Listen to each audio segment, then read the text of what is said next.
आंखों पर मिल रहा है, इस पर क्या कहेंगे? देखिए, तैयारी तो बहुत अच्छी है। पहली बात बता दूँ कि तैयारी हम आज से नहीं कर रहे हैं। जब चुनाव का नामो-निशान नहीं था, तब 1 डेढ़ साल पहले से हमारे सुप्रीमो मुकेश सहनी जी पूरे बिहार का भ्रमण किया हम लोगों ने।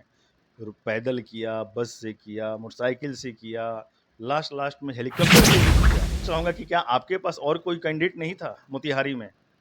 सिर्फ़ और सिर्फ़ एक ही कैंडिडेट था जो 35-40 साल से लोकतंत्र को भूलकर राजतंत्र जैसा राजा बन के राज कर रहा है। होना चाहिए कि नहीं होना चाहिए? राजतंत्र आप लोगों ने लोकतंत्र को धज्जियाँ उड़ाकर आपने क्या बना दिया आज के टाइम में? राजतंत्र बना दिया है।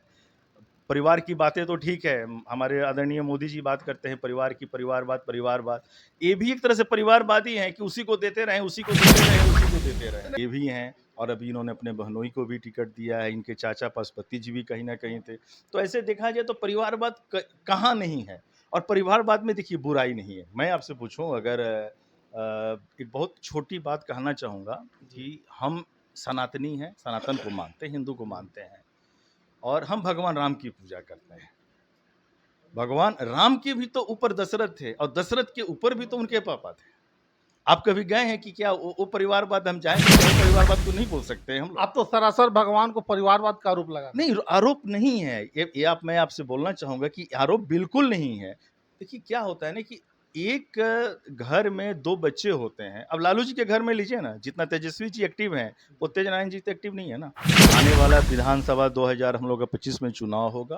पार्टी हमको उस योग्य समझेगी और मुझे उम्मीद है कि टिकट देगी। अगर 1% अगर ऐसी घटनाएँ घट जाती है, कुछ ऐसी पार्टी के ऊपर मजबूरी आ जाती है, टिकट नहीं दे पाती है, फिर भी मैं चुनाव लड़ूँगा। क्योंकि मैं शुरू से ही पिछले चुनाव में जब घूम रहा था तो लोगों से हम सिर्फ़ और सिर्फ़ आशीर्वाद माँगा था। मैं वोट नहीं माँगा था और लोगों ने इतना आशीर्वाद दिया है जो 65 किलोमीटर का रेंज है हम लोगों का मच्छरगाँव से लेकर नगरगाँव तक बोला जाता है, सब पैदल मार्च किया मैंने। लोगों ने इतना प्यार दिया, अपने दिल में जगह दिया कि उसको मैं भूल नहीं सकता। इसके लिए मुझे मजबूर हूँ मैं और अपने आप को समर्पित हूँ कि भाई कल्याणपुर का विकास ऐसा करूँ कि उस वक़्त जो भी हमारे देश के प्रधानमंत्री रहे, उनके मुँह से निकले कि बिहार में एक ऐसा विधानसभा क्षेत्र है, पूर्वी चंपारण में जिसका नाम कल्याणपुर 16 है और उसके विधायक ऋतुराज पांडे उन्होंने उस पूरे कल्याणपुर को स्वर्ग बना के रखा हुआ है। यही मेरा वादा है। नमस्कार दोस्तों, आप देखना शुरू कर चुके हैं चंपारण उदय न्यूज। अभी हमारे साथ है जो शख्स किसी परिचय का मोहताज नहीं है, वीआईपी पार्टी के प्रदेश उपाध्यक्ष ऋतुराज पांडे जी।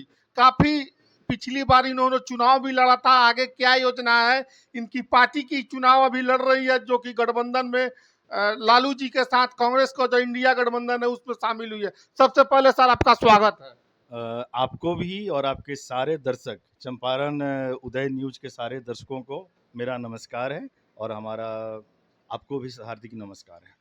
सर क्या कहना चाहेंगे? अभी तक जिस गठबंधन में आप हैं, अभी तक सीटों का पूरा अभी इधर उधर चल रहा है, कोई फैसला नहीं हुआ है।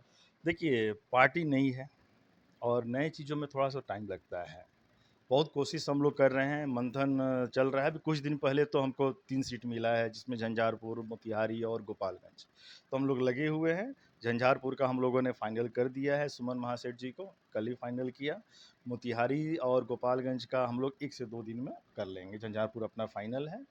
यही अपना विशेष है और बहुत जल्द अभी है चुनाव का 40 दिन के आसपास चुनाव का है हमारे पास, समय है। रंग तो अब जमेगा और रंग जमेगा और हम लोग मिलकर बहुत अच्छा रंग जमाएँगे। जैसे ही आ जाता है, नाम आ जाता है, देखिए फिर कैसे आगे बढ़ते हैं हम लोग।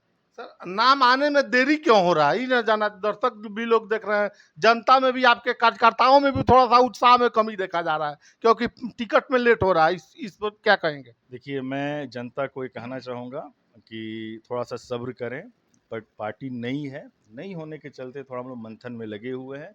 कोशिश ये है कि हम अच्छे व्यक्ति को दें, अच्छे समाज से दें कि हम चुनाव निकाल पाएँ। देने के लिए तो करीब 30 से 35 लोग हमारे मोतिहारी से गए थे। बायोडाटा हमारे पास भी आया था, हम लोगों ने देखा था। उसमें से हम लोगों ने कुछ नामों को चयनित कर लिया है और उसमें से फाइनल समझिए कि 99% हो चुका है। उम्मीद करते हैं कि 1 से 2 दिन में हम पीसी करके सिंबल दे देंगे।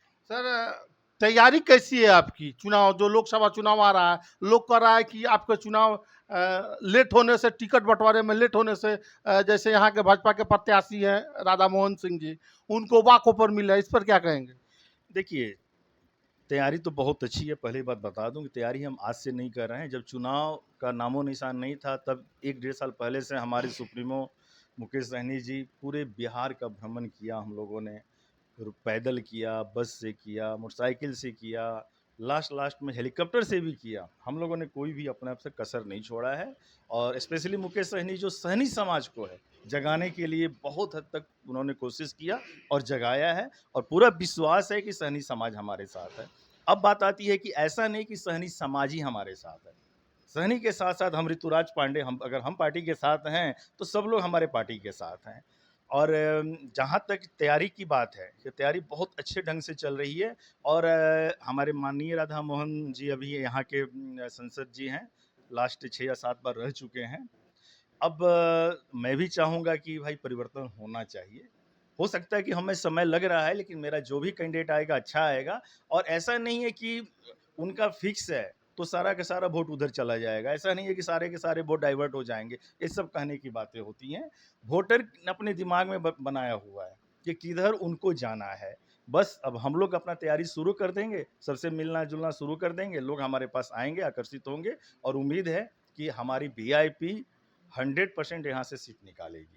सर, मुकेश सहनी जी मलाहों के सन ऑफ मलाह का नेता कहा जाते हैं, लेकिन एक भी सहनी समाज को टिकट नहीं दिए हैं, अभी तक नहीं दिए हैं ना, लोकसभा में नहीं दिए हैं। पिछली बार एक सहनी को शायद दिए थे जो 4 सीट महागठबंधन से ही चुनाव लड़े थे, इस पर क्या कहेंगे आप? सर, ये जो हम लोग अभी दे रहे हैं इनको सुमन जी को, सुमन महासेठ जिनका नाम है, आई थिंक वो सहनी केवट समाज से ही आते हैं। उनका सरनेम अलग होता है वहाँ का, पता कर लिया जाएगा।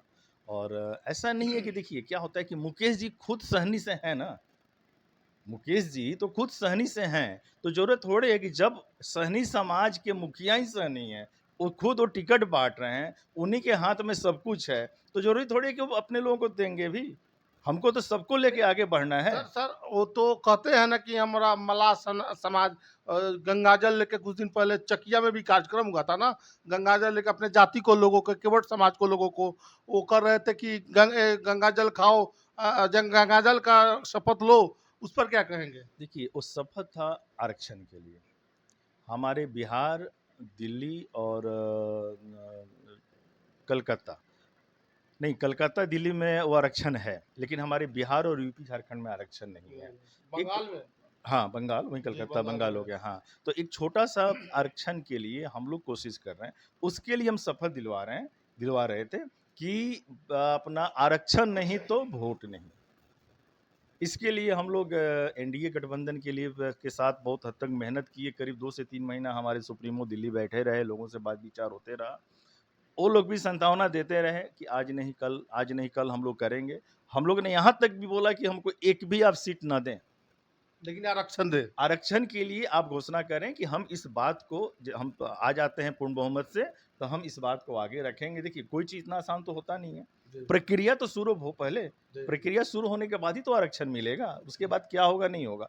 लेकिन बीजेपी और एनडीए, बीजेपी ने हम लोग के साथ उस पर तैयार नहीं हुआ, जिसके चलते लास्ट में फिर हम लोग अकेला तैयारी करने लगे। फिर हमारे जो महागठबंधन के लालू जी का फोन आया हमारे सुप्रीमो के पास कि आप आइए हमारे साथ। तो अच्छी बात है, पार्टी नहीं है और किसी के साथ मिल के भी लड़ने में कोई बुराई नहीं है। नहीं तो हम लोग 40 सीट अकेला लड़ने का प्लानिंग कर चुके थे, अगर इनके यहाँ से फ़ोन नहीं आता तो। फ़ोन आया, फिर हम लोग लड़ रहे हैं। 3 सीट उन्होंने दिया है, अच्छा सीट दिया है, ऐसा नहीं है। एक सुरक्षित सीट दिया है गोपालगंज, झंझारपुर भी दिया है, दरभंगा के आगे झंझारपुर मालूम ही है आपको, और मोतिहारी भी है।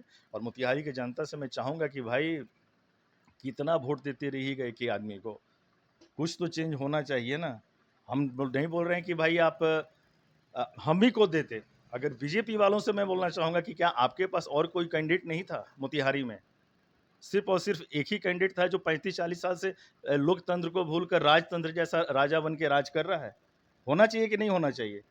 राजतंत्र, आप लोगों ने लोकतंत्र को धजिया उड़ाकर आपने क्या बना दिया आज के टाइम में? राजतंत्र बना दिया है। परिवार की बातें तो ठीक है, हमारे आदरणीय मोदी जी बात करते हैं परिवार की, परिवारवाद।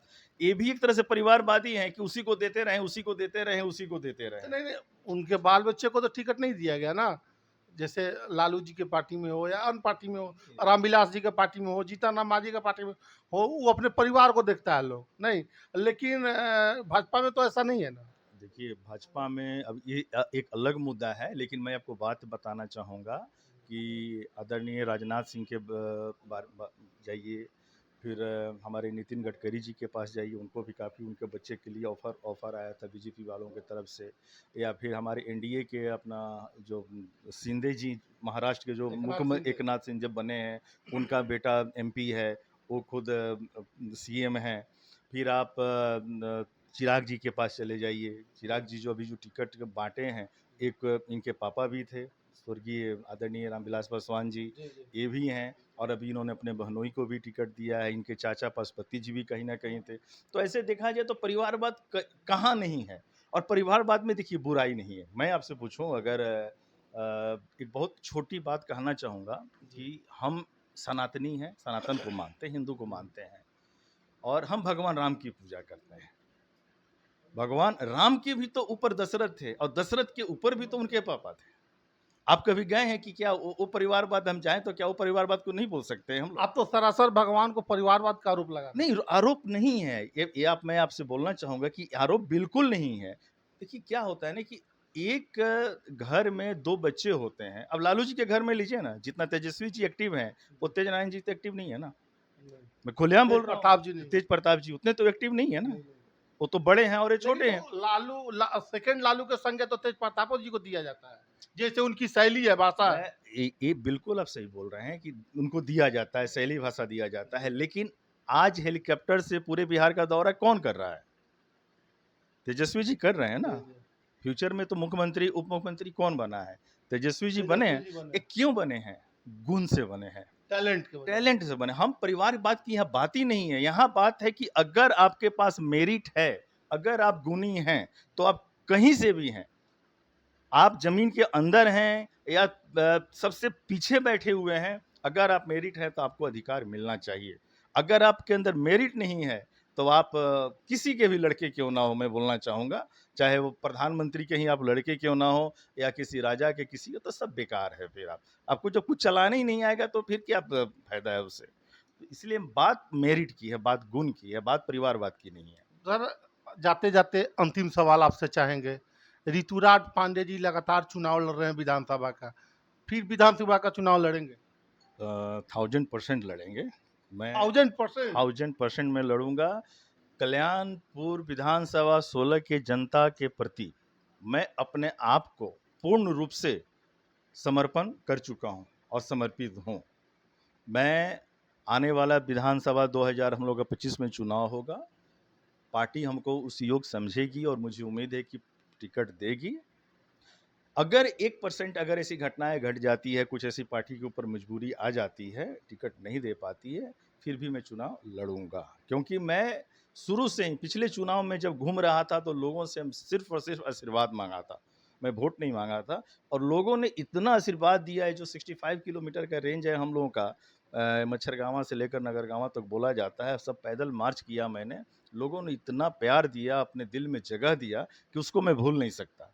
इसके लिए मुझे मजबूर हूँ मैं, और अपने आप को समर्पित हूँ कि भाई कल्याणपुर का विकास ऐसा करूँ कि उस वक़्त जो भी हमारे देश के प्रधानमंत्री रहे, उनके मुँह से निकले कि बिहार में एक ऐसा विधानसभा क्षेत्र है, पूर्वी चंपारण में, जिसका नाम कल्याणपुर 16 है, और उसके विधायक ऋतुराज पांडे, उन्होंने उस पूरे कल्याणपुर को स्वर्ग बना के रखा हुआ है। यही मेरा वादा है आपके चैनल के माध्यम से। चलिए सर, जो अभी लोकसभा का चुनाव आ रहा है, क्या स्थिति रहेगी इंडिया गठबंधन की? बहुत अच्छा है, सभी जगह हम लोग टक्कर दे रहे हैं। बिहार में तो हम लोग टक्कर दे ही रहे हैं, और सभी जगह टक्कर दे रहे हैं। देखिए, लड़ाई में हार-जीत अपने जगह पे है, लेकिन लड़ना तो मजबूती से है ना। लड़ना महाभारत में 18 दिन का युद्ध चला, थोड़ी कोई जानता था कि इतना बड़ा कौरवों का सेना होने के बाद भी वो हार जाएगा। तो ये लड़ाई है, लड़ाई तो हम लोग लड़ेंगे, धूमधाम से हम लोग लड़ेंगे, और अच्छे ढंग से लड़ेंगे, और पूरा उम्मीद है कि हम लोग पिछले बार से 100 टाइम बेटर प्रदर्शन करेंगे सभी जगह। चलिए, बहुत बहुत धन्यवाद सर। अभी हमारे साथ थे ऋतुराज पांडे जी, जो कि युवा दिलों की धड़कन अब बन चुके हैं, युवा हृदय सम्राट बन चुके हैं और लोगों के दिलों में बसने का काम कर रहे हैं। और कल्याणपुर के जनता को भी इन्होंने कहा है कि मैं उनका बेटा हूं और बेटा बन के ही सेवा करूंगा। ऐसे ही न्यूज दिखाते रहेंगे। इस देखने के लिए मेरे यूट्यूब चैनल चंपारण उदय न्यूज, फेसबुक पेज चंपारण उदय न्यूज को फॉलो करें। हाँ दोस्तों, वीडियो कैसा लगा कमेंट करके बता सकते हैं। आपका बहुत बहुत धन्यवाद। धन्यवाद सर। जी, नमस्कार, नमस्कार।